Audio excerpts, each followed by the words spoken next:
Sejumlah informasi dari berbagai daerah di Provinsi Banten kami sajikan dalam Berita Banten yang dipersembahkan oleh PRSSNI Banten dan disiarkan serentak oleh seluruh radio anggota di 8 kabupaten kota di Provinsi Banten.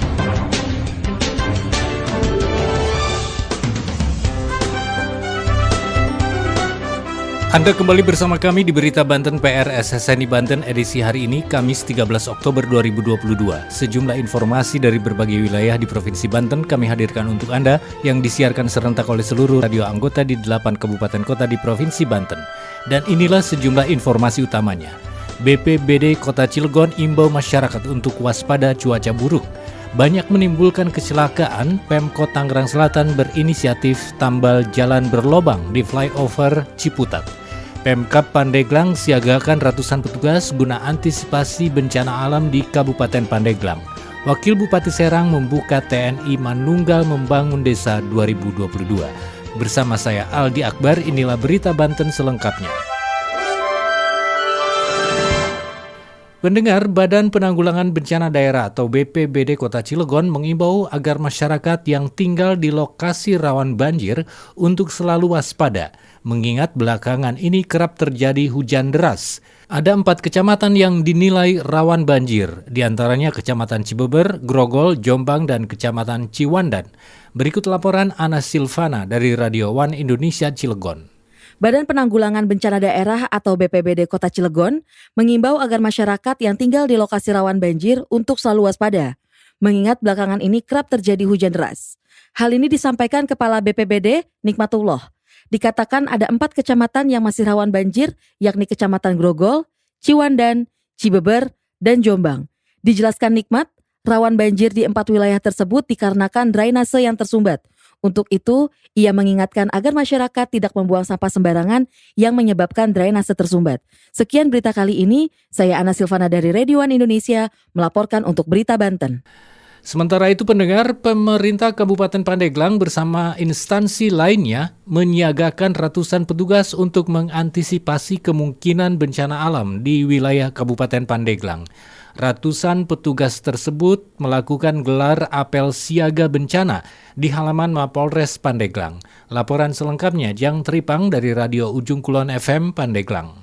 Pemerintah Kabupaten Pandeglang bersama instansi terkait lain menyiagakan ratusan petugas guna mengantisipasi musibah bencana alam di Pandeglang. Ratusan personil tersebut melakukan apel siaga bencana di halaman Mapolres Pandeglang pada hari Rabu 12 Oktober 2022. Kapolres Pandeglang AKBP Belni Warlansyah didampingi Bupati Pandeglang Irna Narulita dan Dim 0601 Pandeglang dan perwakilan Kejari Pandeglang menghadiri langsung kegiatan apel gelar pasukan antisipasi bencana alam tahun 2022. Dalam kesempatan tersebut juga dilakukan pengecekan sarana dan prasarana yang disiapkan sebagai antisipasi bencana alam di wilayah Kabupaten Pandeglang, sekaligus pengecekan kesiapan personil yang akan terlibat dalam penanganan bencana. Dalam sambutannya, Kapolres Pandeglang mengatakan bahwa personil yang terlibat diantaranya Kodim 0601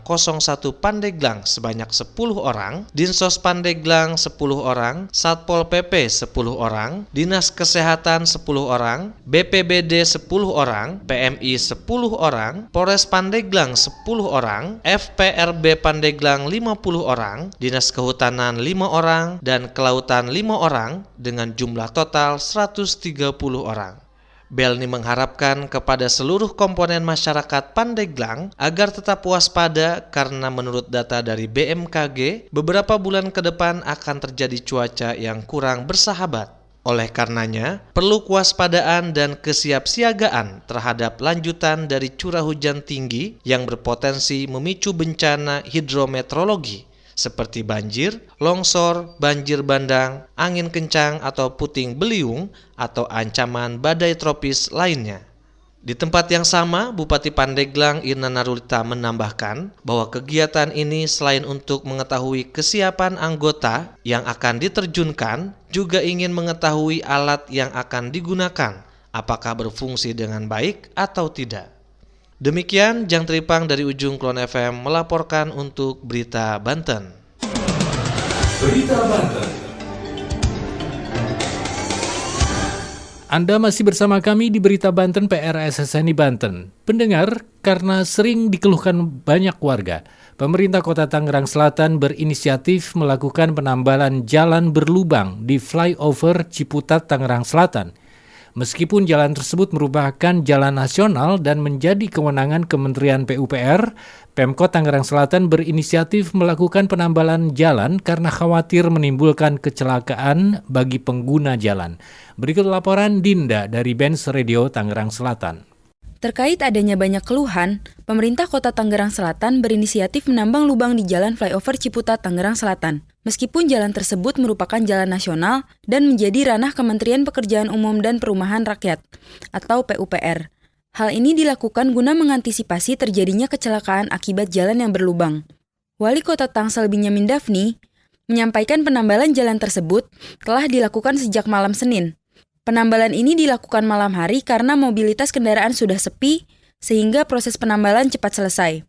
Saya Dinda dari Benz Radio 106,2 FM melaporkan untuk Berita Banten. Pendengar, Wakil Bupati Serang Panji Tirtayasa hadiri pembukaan TNI Manunggal Membangun Desa atau TMMD 2022 di lapangan Desa Tegal Luhur, Kecamatan Waringin Kurung, hari Selasa 11 Oktober 2022 yang lalu. Berikut laporan Siska Purnama Dewi dari Prima FM Serang. Wakil Bupati Serang Panji Tirtayasa mengungkapkan bahwa program TNI Manunggal Membangun Desa atau TMMD untuk membangun kembali aset budaya gotong royong masyarakat yang nyaris punah. Hal itu disampaikan Panji usai upacara pembukaan TMMD ke-115 yang digelar Komando Resor Militer 064 Maulana Yusuf atau Korem 064 MY di lapangan Desa Telaga Luhur, Kecamatan Waringin Kurung, Selasa 11 Oktober 2022. Menurut Panji, TMMD ini untuk memotivasi dan mendorong masyarakat untuk membangun kembali budaya gotong royong sehingga bukan hanya membangun akan tetapi juga mau untuk menjaga dan memeliharanya. Kemudian kedua yang terpenting dalam esensinya jika TNI adalah berasal dari rakyat, oleh karenanya disebut Panji pada momen hari jadi TNI 5 Oktober 2022 untuk membangun kembali komunikasi antar rakyat dengan TNI itu tidak berjarak. Panji menjelaskan bahwa program TMMD yang dilaksanakan setiap tahunnya baik kegiatannya berupa fisik dan non-fisik. Untuk kegiatan non-fisik adalah program KB dan penyuluhan hukum, seperti pembangunan jalan sepanjang 1 km, pembangunan rutilahu atau rumah tidak layak huni, itu semua dilakukan secara gotong royong. Adapun untuk pendanaannya yang berasal dari APBD Kabupaten Serang tahun 2022, Panji menyebutkan sebesar 1,2 miliar rupiah. Namun biasanya meski anggaran sebesar 1,2 miliar rupiah dilaksanakan melalui TMMD bersama rakyat, ketika diaudit bisa lebih bahkan mencapai 1,5 sampai 1,7 miliar rupiah. Sementara Kepala Staf Komando Daerah Militer 3 Siliwangi atau Kasdam 3 Siliwangi, Brigjen TNI Wijanarko mengatakan upacara pembukaan pelaksanaan dari TMMD yang ke-115 bertepat di Desa Telaga Luhur, Kecamatan Waringin Kurung, tujuannya jelas untuk membangun desa-desa yang memang sudah dipersiapkan untuk dibantu guna memajukan kesejahteraan masyarakat yang ada di desa. Terutama kegiatannya ada membuka jalan, membuat MCK, membuat gorong-gorong, dan lainnya yang dilaksanakan oleh Kodim 0602 Serang. Sedangkan Komandan Komando Resor Militer atau Danrem 064 MY mengatakan TMMD adalah program rutin setiap tahun yang dilaksanakan berdasarkan tim musyawarah perencanaan pembangunan. Jadi tidak asal penunjukan tetapi atas dasar musyawarah melibatkan semua stakeholder yang ada termasuk masyarakat itu sendiri. Saya Siska Purnama Dewi melaporkan dari Prima FM untuk Berita Banten. Demikian sejumlah informasi yang telah kami sajikan di Berita Banten kali ini. Saya Aldi Akbar, sampai jumpa. Terima kasih Anda telah mendengarkan Berita Banten yang dipersembahkan oleh PRSSNI Banten.